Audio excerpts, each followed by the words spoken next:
Hello Cancer, Sun, Rising, and Venus signs. Kamusta kayo? Sana po'y nasa mabuti kayong kalagayan.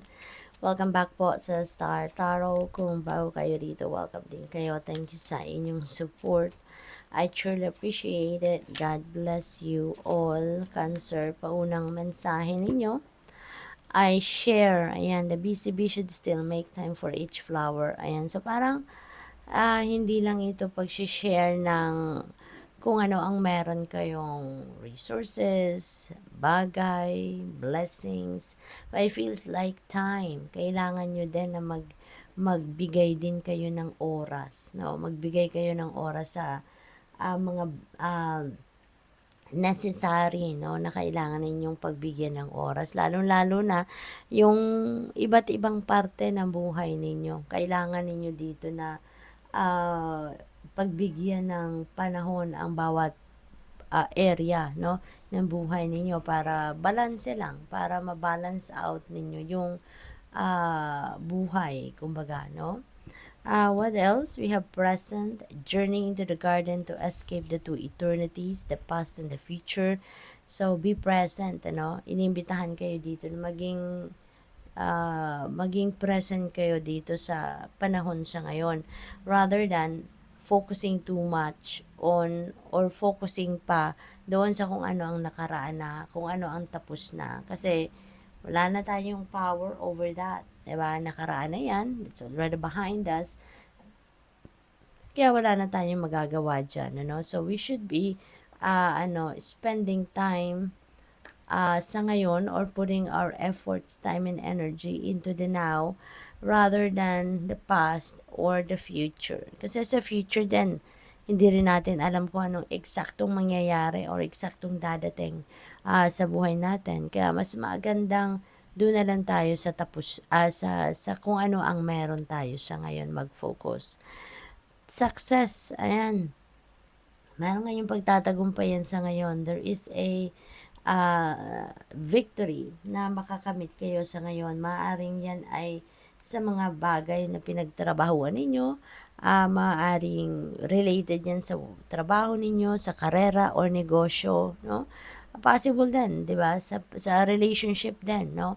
Kung kayo may pinagkakaabalahan talaga na pag-igihan mabuti ang inyong ginagawa para maging maganda, successful ang kalabasan, ano, ng inyong relasyon, trabaho or karera, negosyo, ganun, ano. So, maaaring ito na yon, no? You are going to receive that success na makikita nyo na yung magandang pagbabago since we have the transform energy. Rise above any situation and become the best version of you. So, for others of you, meron kayo dito sigurong pag tatagumpayan din, no? Na siguro problema, mga ganon. At yung pagtagumpay ninyo sa problemang yan, ano, magkikreate ng isang magandang pagbabago, pagbabago sa buhay ninyo na makikita ninyo yung yung changes din, no? Pagdating naman sa sarili ninyo mismo. There is a change, no? Sa pagkatao ninyo, maaring personal transformation ang idudulot din nitong pagbabago ng inyong sitwasyon sa buhay din ninyo. Kaya napakaganda. You're going to evolve into the best version of yourself. Dream, yan, ito yung pangarap ninyo, no? Huwag kayong tumigil mangarap. Libre lang ang mangarap, 'di ba? Cancer. Pero yun nga lang, no? Mas maganda rin na habang tayo'y nangangarap, iniisip din natin kung papaano natin madadala sa ating 3D reality yung pangarap na yan. So we should also think kung papaano natin on how we can make it a reality or how can we bring it to to make it happen kumbaga sa buhay natin, no? Forgiveness, maaring ang iba sa inyo dito nangangailangan ng buksan ng inyong puso, no? Choose love so that you can forgive. Choose love so that you'd be able to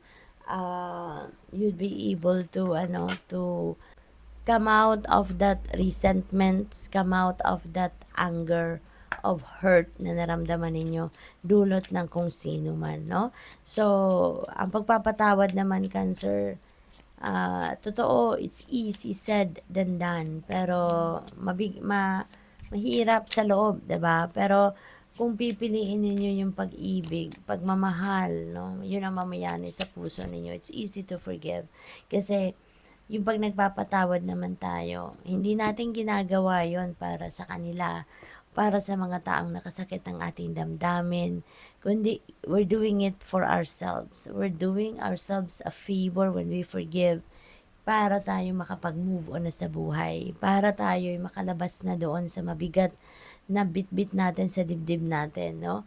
Yung galit, emotional baggages, resentments, yung mga ganon.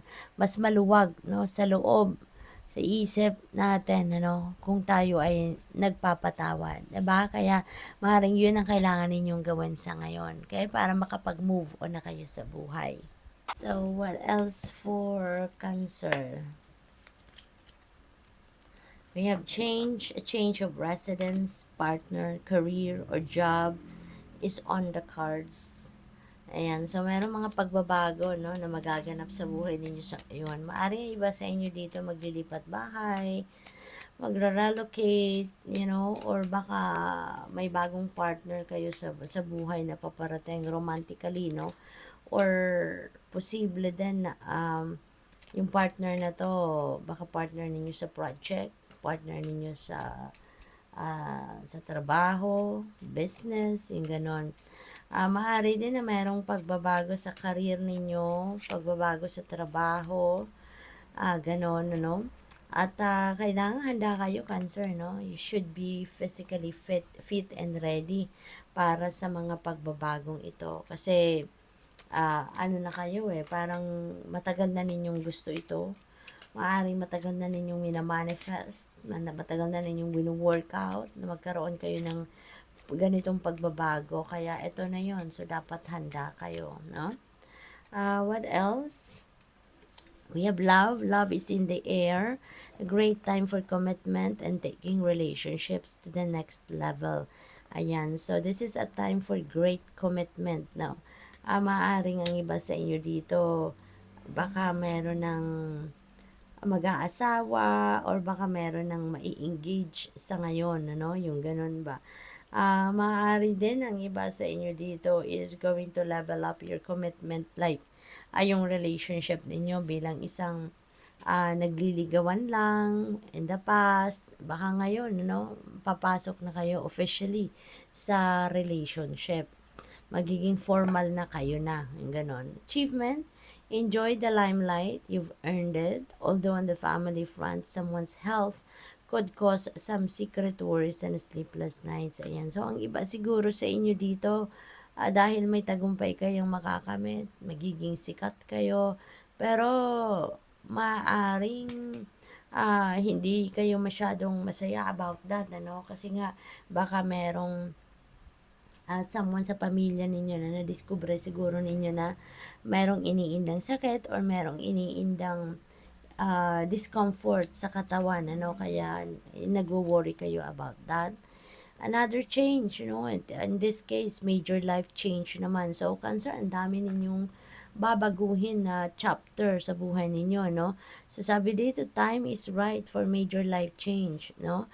Sabi dito, a new lifestyle, no? Baka bagong way of living na ang gagawin ninyo, no? Maraming pagbabago, maraming shifts ang gagawin ninyo sa life sa ngayon.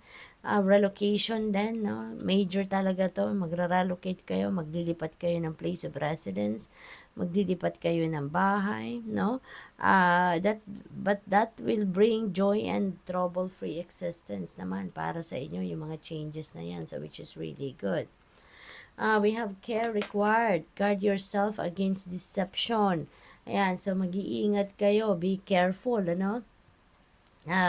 Cancer, sa mga taong nakakausap ninyo, sa mga taong you're dealing with, kasi baka meron dyan mga manlilin lang, meron dyan mga deceptive, manloloko, scammer, no, sinungaling, kaya be careful, no, sa mga dealings ninyo with other people, lalo na sa mga strangers.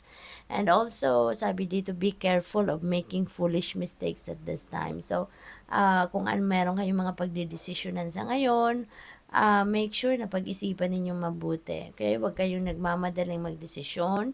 Don't jump into situation agad-agad nang hindi ninyo yung pinag-isipan. Okay? So, good luck and thank you for watching. Love and light. Namaste.